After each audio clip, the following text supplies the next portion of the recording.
بسم اللہ الرحمن الرحیم۔ معزز ناظرین و سامعین اکرام، السلام علیکم ورحمۃ اللہ وبرکاتہ۔ باب العلم انواریہ ایجوکیشنل سوسائٹی اور جامعہ انواریہ کے زیر اہتمام حدیث اور تفسیر اور فقہ کی مختلف کتابوں کی ویڈیو ریکارڈنگ کا سلسلہ جاری ہے۔ اسی طرح تصوف کی کتابوں کی ویڈیو اور آڈیو ریکارڈنگ کا بھی سلسلہ الحمدللہ جاری ہے۔ اسی کی ایک سنہری کڑی کتاب ہشت بہشت کو ہم آپ کی خدمت میں پیش کر رہے ہیں، اور آج سے اس کا آغاز کیا جا رہا ہے۔ سب سے پہلے اس کتاب کے اندر انیس الارواح جو ملفوظات ہیں حضرت خواجہ خواجگان خواجہ عثمان ہارونی رحمۃ اللہ علیہ کے، جس کو ترتیب دیا ہے حضرت خواجہ غریب نواز اجمیری رحمۃ اللہ علیہ نے، اس کو ہم آپ کی خدمت میں پیش کر رہے ہیں، جس میں 28 مجالس کا ذکر ہے۔ ہر مجلس کو سلسلہ وار آپ کی خدمت میں پیش کیا جائے گا۔ دعا فرمائیں کہ اللہ رب العالمین اس کتاب کو تمام امت مسلمہ کے لیے مفید بنائیں، اور اللہ رب العالمین اس سے استفادہ کرنے کا ہمیں خوب موقع عنایت فرمائیں۔ الحمدللہ رب العالمین والعاقبۃ للمتقین والصلاة والسلام علی رسولہ محمد وآلہ واصحابہ اجمعین۔ خدا کا شکر ہے جو پروردگار ہے جہانیوں کا، یعنی تمام جہانوں کا پروردگار ہے، اور عاقبت واسطے پرہیزگاروں کے، یعنی بہترین انجام متقیوں کے لیے ہے۔ اور درود اس کے رسول محمد صلی اللہ علیہ وسلم پر اور اس کی تمام آل پر، یعنی رسول پاک علیہ الصلاۃ والسلام پر درود ہو، اور رسول پاک کی تمام آل اور آپ کے تمام صحابہ پر درود ہو۔ خدا تجھے نیک بنا دے۔ تجھے معلوم ہو کہ جو نبیوں کی خبریں اور نشانیاں اور ولیوں کے اسرار، یعنی ولیوں کے جو راز کی باتیں ہوتی ہیں، اور ولیوں کے اسرار اور انوار، عابدوں کے سردار اور عارفوں کے چاند، اہل ایمان کے معزز اور نیکی اور احسان کے وافر شیخ بزرگ، وافر مطلب بھرپور، بزرگ خواجہ عثمان ہارونی رحمۃ اللہ علیہ، خدا انہیں اور ان کے والد کو بخشے۔ خواجہ عثمان ہارونی کی زبان سے سننے میں آئے ہیں اس رسالے میں جس کا نام انیس الارواح ہے، وہ تمام ملفوظات لکھے گئے ہیں۔ الحمدللہ رب العالمین مسلمانوں کے دعا گو، فقیر حقیر کمترین بندگان معین حسن سنجری کو شہر بغداد میں خواجہ جنید بغدادی رحمۃ اللہ علیہ کی مسجد میں حضرت خواجہ عثمان ہارونی رحمۃ اللہ علیہ کی پائے بوسی کی دولت نصیب ہوئی، یعنی قدم بوسی کی، قدم کو چومنے کی دولت نصیب ہوئی، اور اس وقت معزز مشائخ بھی خدمت میں حاضر تھے۔ جو ہی کہ بندے نے سر زمین پر رکھا، یعنی اپنے سر کو زمین پر رکھا، جس وقت خواجہ غریب نواز رحمۃ اللہ علیہ اپنا حال بیان کر رہے ہیں کہ میں نے اپنا سر جو ہے زمین پر رکھا تو آپ نے فرمایا کہ 2 گانا ادا کر، یعنی 2 رکعت نماز پڑھو۔ میں نے ادا کیا، پھر فرمایا قبلے کی طرف منہ کر کے بیٹھ۔ میں بیٹھ گیا، فرمایا کہ سورۃ البقرہ پڑھ۔ میں نے پڑھی، پھر فرمایا 21 دفعہ کلمہ سبحان اللہ پڑھو، کلمہ سبحان پڑھو۔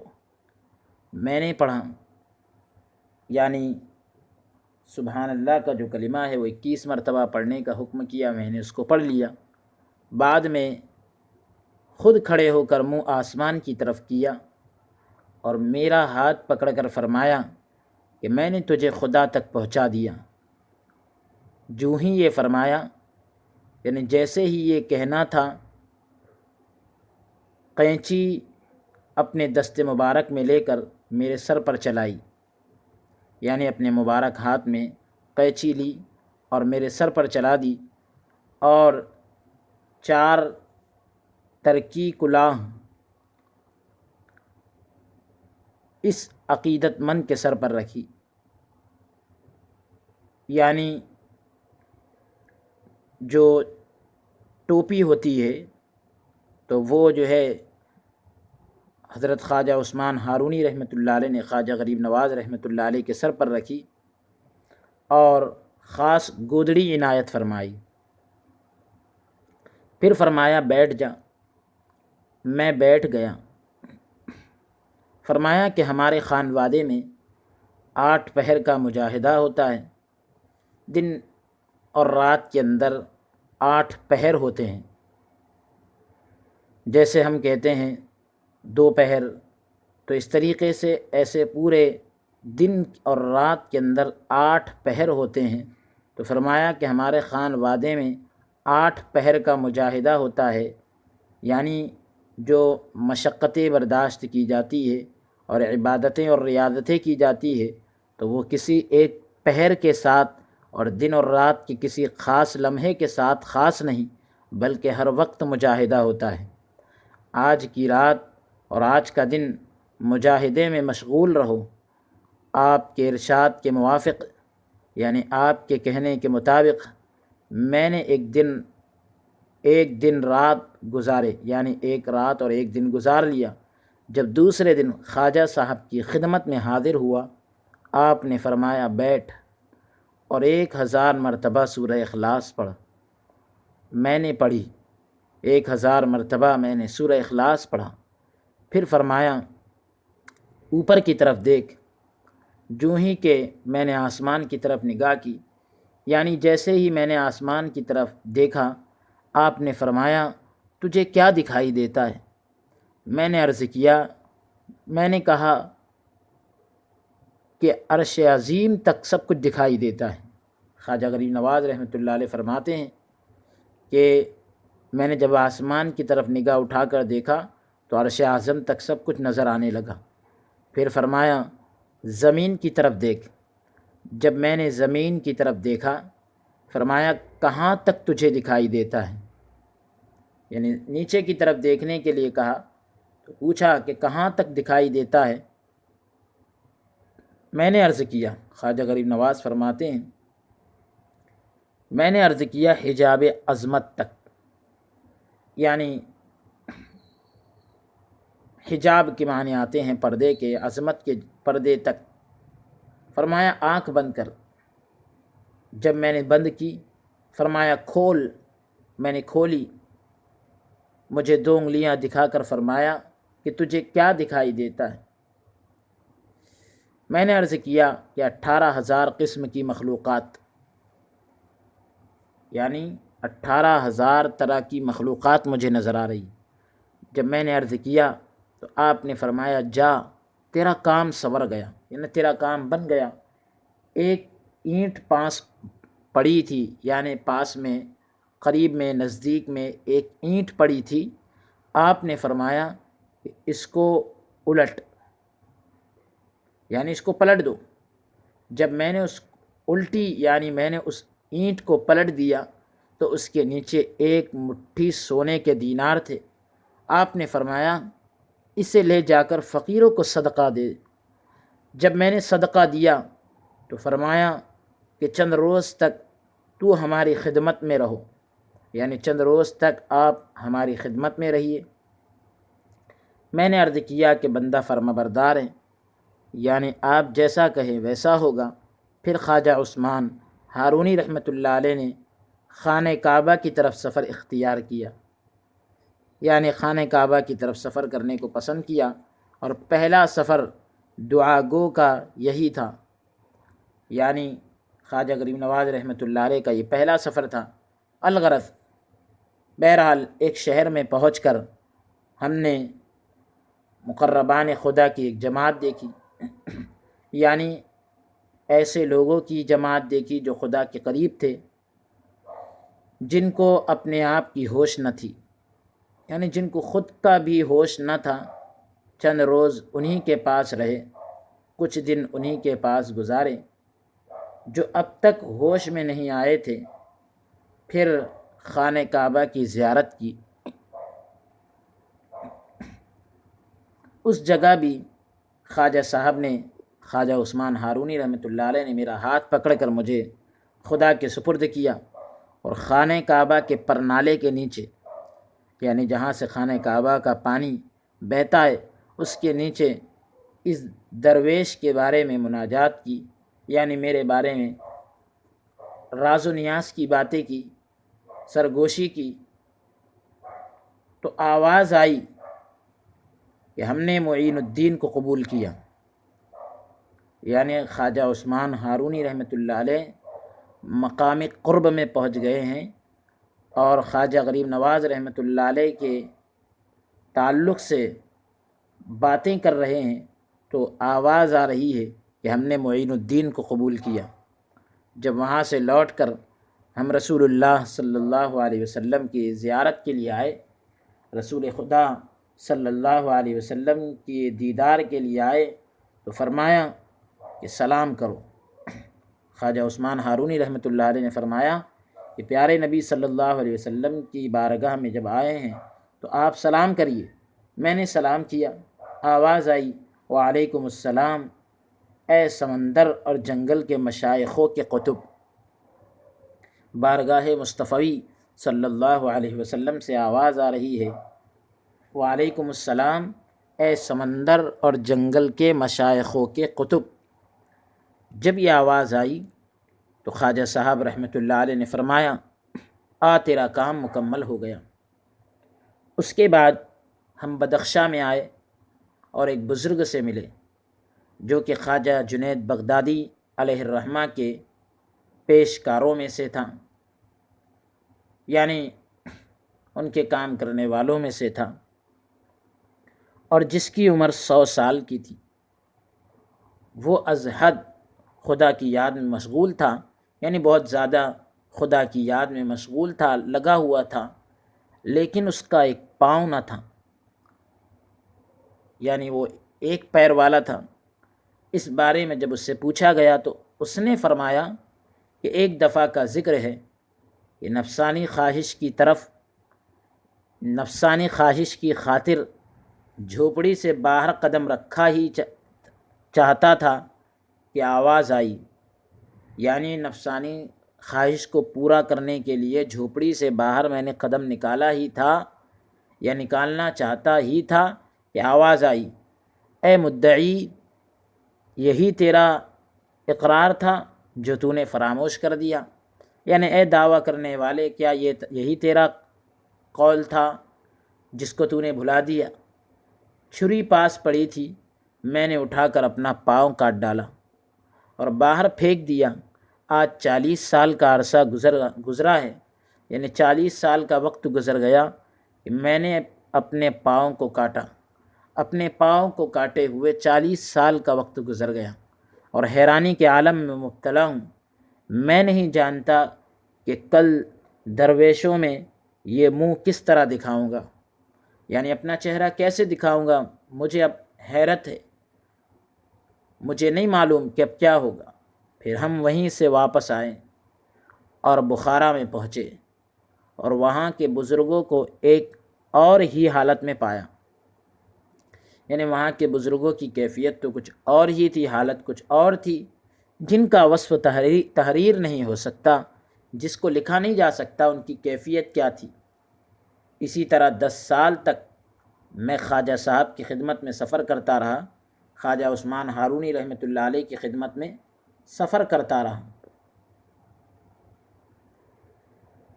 اور اس کے بعد آپ سفر سے واپس آئے اور بغداد میں گوشہ نشین ہوئے، یعنی بغداد کے اندر ایک کونا اختیار کر لیا، اور اس کے بعد پھر 10 سال تک لوٹا، یعنی 10 سال کے بعد لوٹے اور سونے کا کپڑا سر پر لپیٹ کر سفر کرتا رہا۔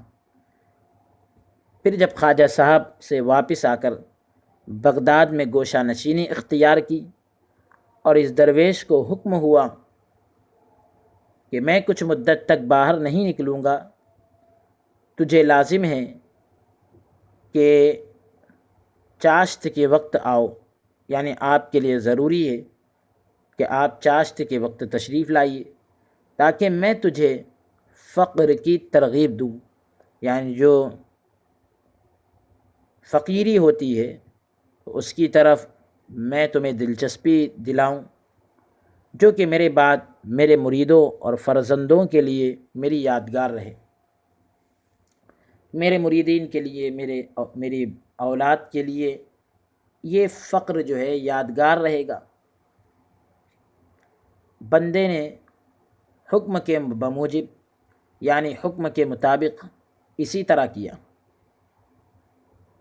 ہر روز میں خواجہ صاحب کی خدمت میں حاضر ہوتا تھا اور جو کچھ آپ کی زبان گوہر فشاں سے سنتا، یعنی آپ کی زبان سے جو موتی جھڑتے، میں اس کو سنتا اور اس کو لکھ لیتا۔ یہ سب 28 مجلسوں پر منقسم ہے جو کچھ کہا گیا۔ تو پہلی مجلس ایمان کے بارے میں، اور دوسری مجلس مناجات کے بارے میں، تیسری مجلس شہر کی تباہی کے بیان میں، چوتھی مجلس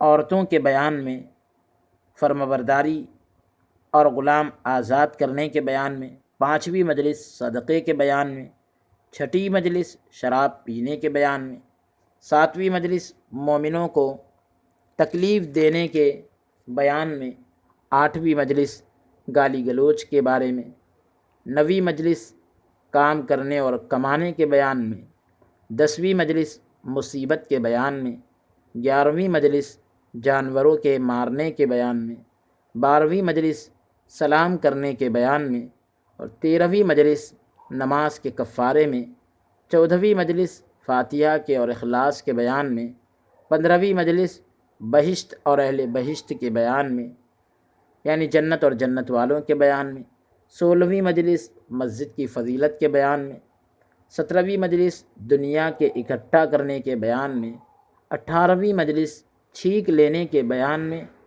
اور 19ویں مجلس نماز کی بانگ کے بیان میں،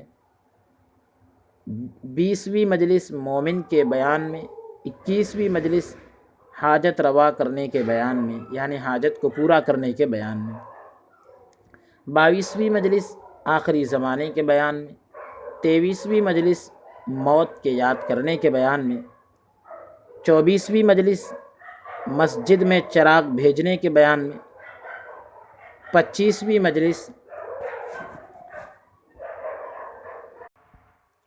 درویشوں کے بیان میں، 26ویں مجلس شلوار کے پانچے لمبے کرنے کے بیان میں، 27ویں مجلس عالموں کے بارے میں، 28ویں مجلس توبہ کے بیان میں۔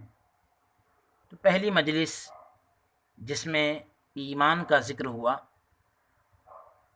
آپ نے زبان مبارک سے فرمایا کہ عبداللہ بن عباس رضی اللہ عنہ روایت کرتے ہیں کہ پیغمبر خدا صلی اللہ علیہ وسلم نے فرمایا کہ ایمان ننگا ہے، یعنی برہنہ ہے، بغیر لباس کے ہے۔ اس کا لباس کیا ہے وہ بتلا رہے ہیں۔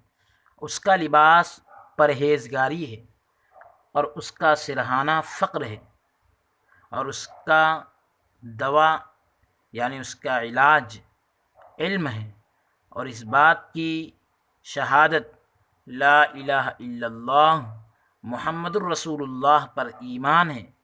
اور آپ نے کہا، اے مسلمانوں، ایمان کم و بیش نہیں ہو سکتا، یعنی ایمان کم اور زیادہ نہیں ہو سکتا، اور جو شخص انکار کرتا ہے وہ اپنے آپ پر ظلم کرتا ہے۔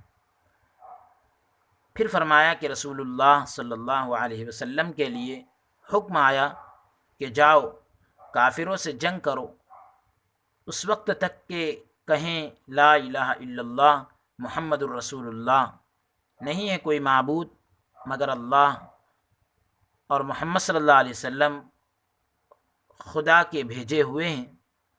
تو جب تک کہ کافر لوگ یہ نہ کہہ لیں، ان سے جنگ کو جاری رکھیے۔ جو نبی رسول خدا نے کافروں سے جنگ کی، انہوں نے گواہی دی کہ خدا ایک ہے، پھر نماز کا حکم آیا، انہوں نے قبول کیا۔ یعنی حضور علیہ الصلاۃ والسلام نے پہلے کافروں سے جنگ کی، اس کے بعد انہوں نے خدا کے ایک ہونے کی جب گواہی دے دی، پھر نماز کا حکم آیا، انہوں نے قبول کیا۔ پھر روزہ، حج اور زکوٰۃ کا حکم ہوا، یہ بھی انہوں نے قبول کیا، اور خدائے بزرگ اور بلند پر ایمان لائے۔ تو اللہ عز و جل پر جو بلند شان والا ہے اس پر ایمان لائے۔ پھر فرمایا کہ یہ سب باتیں ایمان کا بار بار یاد تازہ کرنا ہے، لیکن روزے اور نماز سے گھٹتا بڑھتا نہیں۔ یعنی یہ سب باتیں ایمان کی یاد کو بار بار تازہ کرتی، لیکن روزوں سے، نماز سے ایمان گھٹتا بڑھتا نہیں، بلکہ ایمان کی یاد میں اضافہ ہوتا ہے۔ اس واسطے کہ جس نے نماز کے صرف فرضوں کو ہی ادا کیا ہو، یعنی اس لیے کہ جس نے نماز کے صرف فرضوں کو ہی ادا کیا ہو اور ان میں کسی قسم کا نقصان نہ کیا، خدا تعالی اس کے لیے حساب آسان کر دیتا ہے۔ اور اگر فرضوں میں یعنی فرائض میں کسی قسم کا نقصان ہو، کسی قسم کی کمی کوتاہی ہو، تو خدا بند تعالی فرشتوں کو حکم دیتا ہے کہ دیکھو، اس نے کوئی دیدہ و دانستہ نقصان نہیں کیا، یعنی جان بوجھ کر کوئی نقصان نہیں کیا اور عبادت کی ہے، تو فرضوں کے عوض اسے شمار کر لو۔ یعنی فرائض کے بدلے اس کو شمار کر لو، اور اگر اس نے فرض بھی پورے ادا نہ کیے ہوں اور نہ کوئی فاضلہ عبادت کی ہو، یعنی کوئی نفل عبادت کی ہو، تو وہ دوزخ کے لائق ہوتا ہے، بشرطے کہ خدا کی رحمت یا رسول اللہ صلی اللہ علیہ وسلم کی شفاعت نہ ہو۔ دوزخ کے لائق بنتا ہے، شرط یہ ہے کہ خدا کی رحمت نہ ہو، رسول اللہ صلی اللہ علیہ وسلم کی شفاعت نہ ہو، کیونکہ خدا کی رحمت جس پر غالب آ گئی یا رسول اللہ صلی اللہ علیہ وسلم کی شفاعت نے جس کو ڈھانپ لیا ہو، تو پھر وہ دوزخ سے بچ جاتا ہے۔ لیکن اہل شرع کا قول ہے، یعنی شریعت والوں کا یہ کہنا ہے کہ جو شخص فرض کا منکر ہے، یعنی جو شخص فرض کا انکار کرتا ہے، وہ کافر ہے، لیکن ایمان کی اصلیت میں کمی بیشی نہیں ہوتی۔ ایمان کی جو اصلیت ہے اس کے اندر کمی زیادتی نہیں ہوتی۔ پھر فرمایا کہ جو شخص نماز ادا نہیں کرتا، وہ اس حدیث من ترک الصلاة متعمدا فقد کفر مستوجب القتل عند الشافعی رحمہ اللہ، جس شخص نے ارادتاً جان بوجھ کر نماز ترک کی، پس وہ کافر ہوا۔ یعنی امام شافعی رحمۃ اللہ علیہ کے نزدیک قتل کرنے کے قابل ہے، قتل کرنے کے لائق ہے۔ تو اس حدیث پاک کے اعتبار سے، اس حدیث پاک کے حساب سے وہ شخص کافر ہوتا ہے، یہاں لکھا ہے اس حدیث کے بموجب کافر ہوتا ہے۔ پھر فرمایا کہ خواجہ جنید بغدادی رحمۃ اللہ علیہ کے عمدہ میں نے لکھا ہوا دیکھا کہ خواجہ یوسف چشتی رحمۃ اللہ علیہ سے روایت ہے کہ جس وقت الست بربکم، کیا میں تمہارا پروردگار نہیں ہوں، تو جس وقت یہ آواز آئی تو اس وقت تمام مسلمانوں اور کافروں کی روحیں ایک جگہ تھیں۔ آواز کے آتے ہی ان کی 4 قسمیں ہو گئی۔ پہلی قسم کی روحوں نے جب آواز سنی اسی وقت سجدے میں گر پڑی اور دل اور زبان سے کہا قالوا بلا، یعنی انہوں نے کہا ہاں۔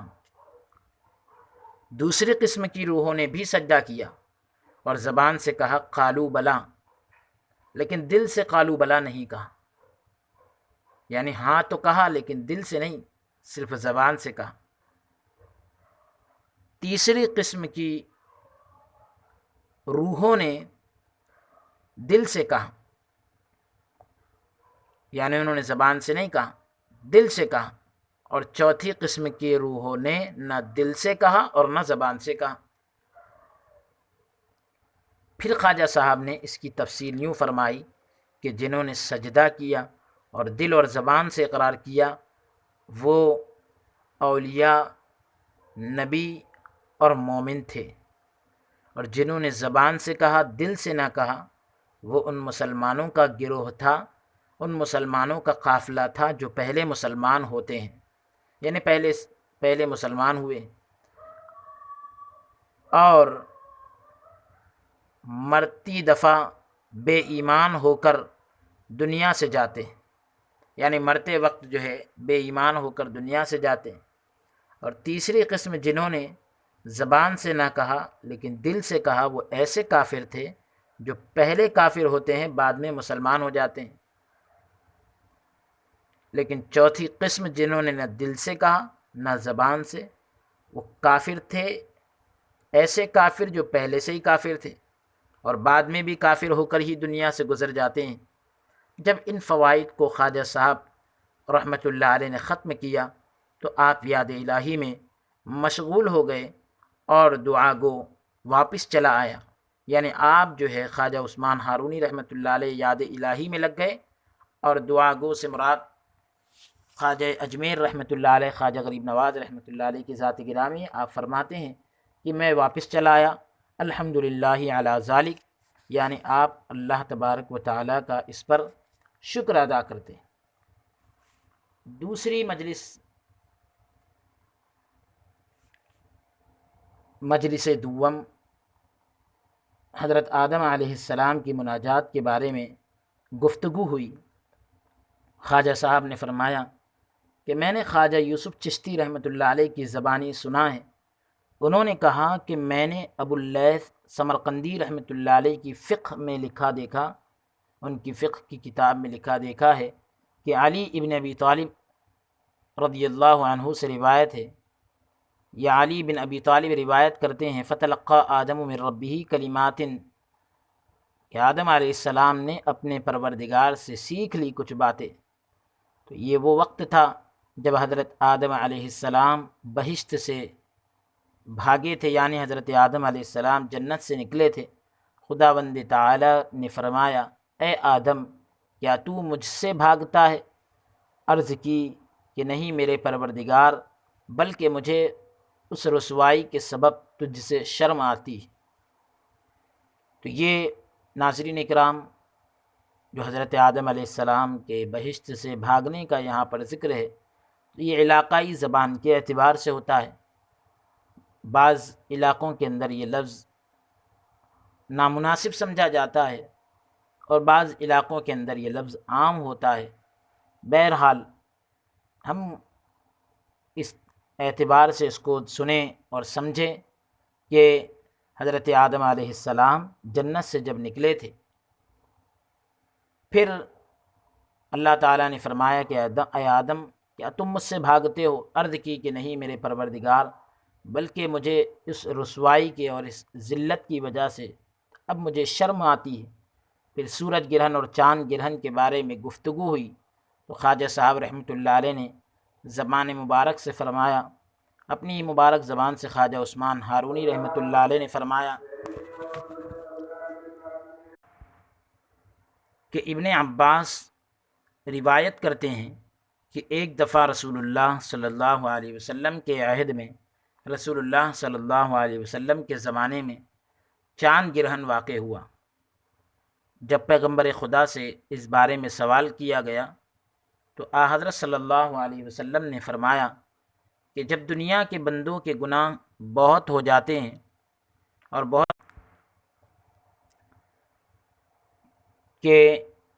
جب دنیا کے بندوں کے گناہ بہت ہو جاتے ہیں اور بہت گستاخی کرتے ہیں، تب حکم ہوتا ہے کہ سورج گرہن یا چاند گرہن واقع ہو اور ان کے چہرے سیاہ کیے جاتے ہیں، یعنی کالے کیے جاتے ہیں، تاکہ خلقت عبرت پکڑے، یعنی مخلوق جو ہے عبرت حاصل کرے۔ پھر فرمایا کہ جب چاند گرہن محرم کے مہینے میں واقع ہو تو اس سال کچھ تو خون اور فساد برپا ہوتے ہیں، یعنی خون اور لڑائی جھگڑے وغیرہ ہوتے ہیں، اور اگر ماہ ربیع الاول میں ہو، یعنی ربیع الاول کے مہینے میں چاند گرہن ہو، تو اس سال قحط اور موت زیادہ ہوگی، یعنی بھوک مری ہوگی، موتیں بہت ہوگی، اور مینا اور ہوا زیادہ ہوگی، یعنی بارش اور ہوا بہت ہوگی۔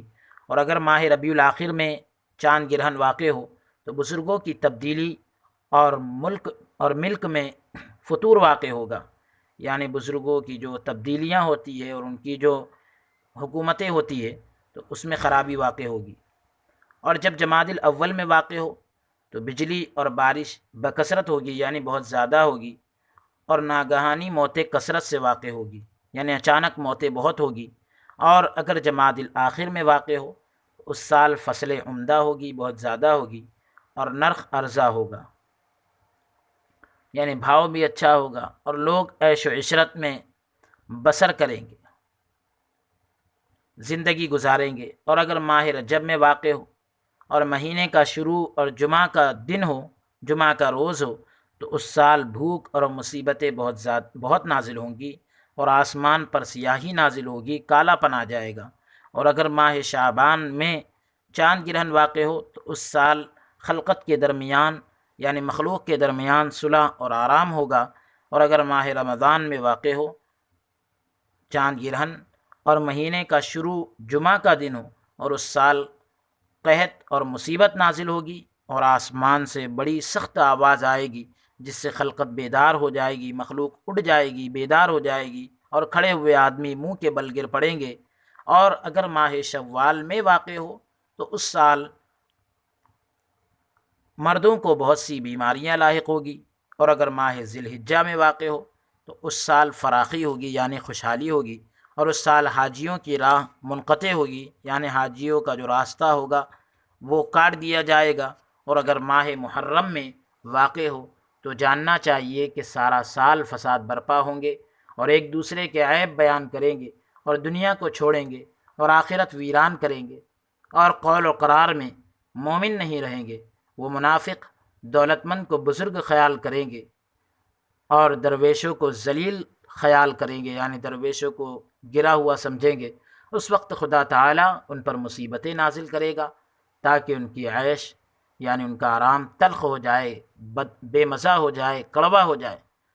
پھر فرمایا کہ جب ایسی حالت ہو تو مصیبتوں کے منتظر رہنا چاہیے، مصیبتوں کا انتظار کرتے رہنا چاہیے۔